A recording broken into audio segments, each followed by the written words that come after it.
Our NHL and TSN analyst Aaron Ward with the Sochi Olympics just a few weeks away, Aaron. A lot of issues that they have to deal with coming in, and one more for these games in particular because of the new laws restricting the rights of gay citizens in the home country of Russia. It has brought the subject of homosexuality in sport to the forefront. This is a subject that no one seemed to want to deal with in locker rooms around sports, and something the athletes have shied away from. Yeah, this is a very challenging topic to take on. As a former professional athlete, as a father, as a husband, this was a valuable learning experience for me. I understand the culture. I understand what happens in the locker room with the language, and you never fully realize the impact that this culture has. This is part one of Aaron Ward's three-part series on homosexuality in sport. It is called Reorientation, and I should point out that some of the language is strong but necessary.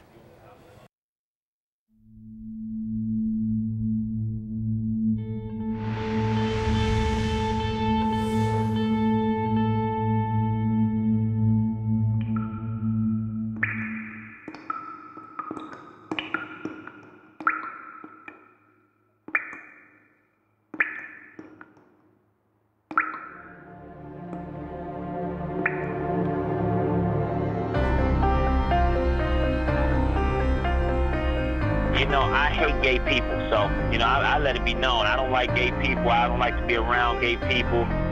I'm homophobic. They don't got no gay people on the team, they got to get up out of here if they do. Can't be with that sweet stuff. Somebody cheap shots you on the ice and you go, oh, what a faggot.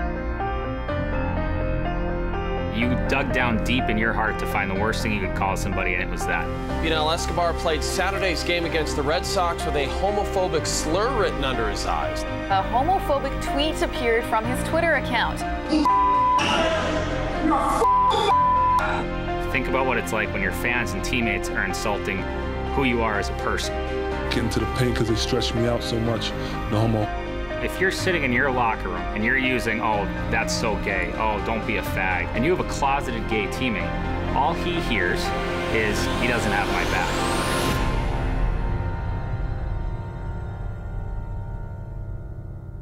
I wanted to kill myself. Many times. Because I felt so alone. Gosh, sorry.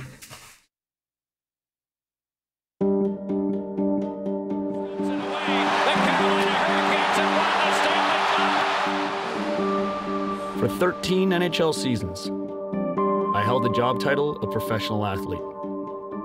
The locker room was my office. The rink was where I went to work.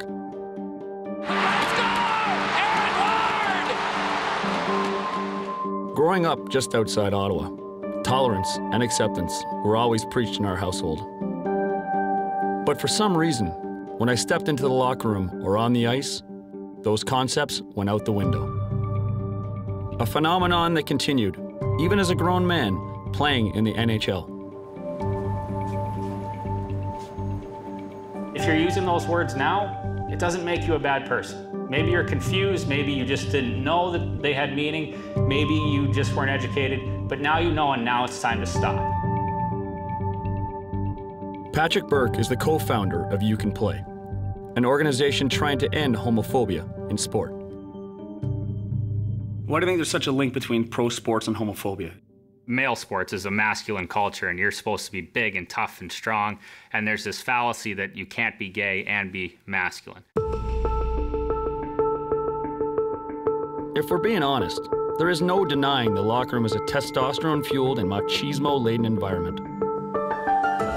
I know. I've been there. I've lived it. And this atmosphere creates a haven for what Patrick Burke calls casual homophobia. Can you describe to me the concept of casual homophobia? So you leave a movie and you go, oh, that movie was so gay. And why are you using gay to mean something that's lesser?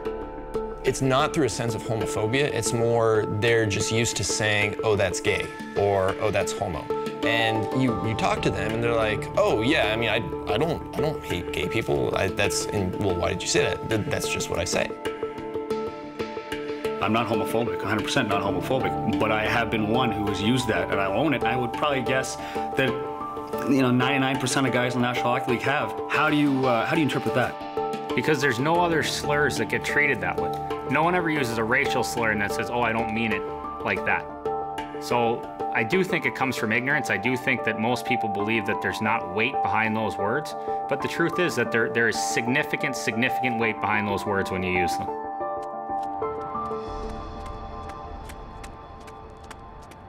The only thing that separates me from a lot of these other athletes is who I decide to give my heart to. I mean, being gay doesn't define who I truly am. It doesn't. I'm still an athlete. I'm still a man. I still love my mom. I still abide by the law. Being gay erases all of that.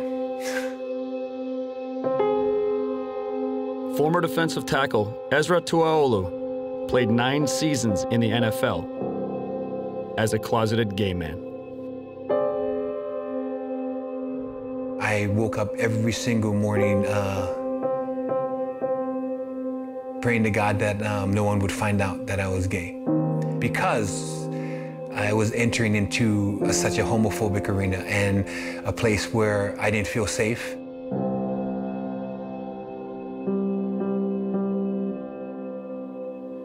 It has a huge effect on my ability to play football.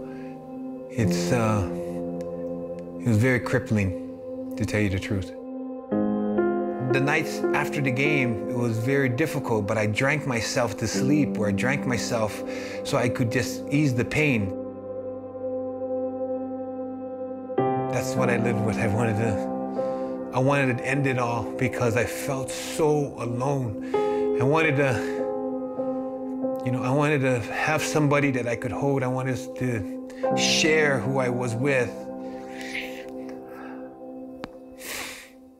But I was so close many times of just taking my life.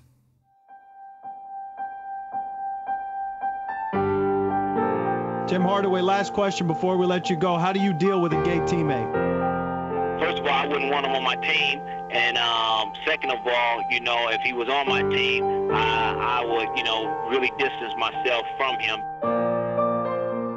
What I believe was the turning point in professional sports, when John Amici came out of the closet publicly, the former NBA player, and a few days later, Tim Hardaway said, "I hate gay people." I hate gay people, so, I let it be known. I don't like gay people. I don't like to be around gay people. I look back at that moment as the moment professional sports shifted.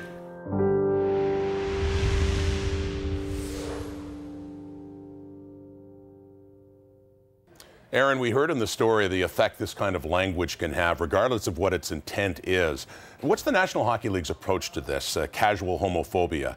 And maybe the best example would be if a referee hears a homophobic slur on the ice, what happens? Well, I talked to Commissioner Gary Bettman, and as opposed to punishment, he prefers education. You can see they're actively doing this in partnership with the You Can Play project. But bottom line, it's in the CBA. You cannot discriminate based on sexual orientation.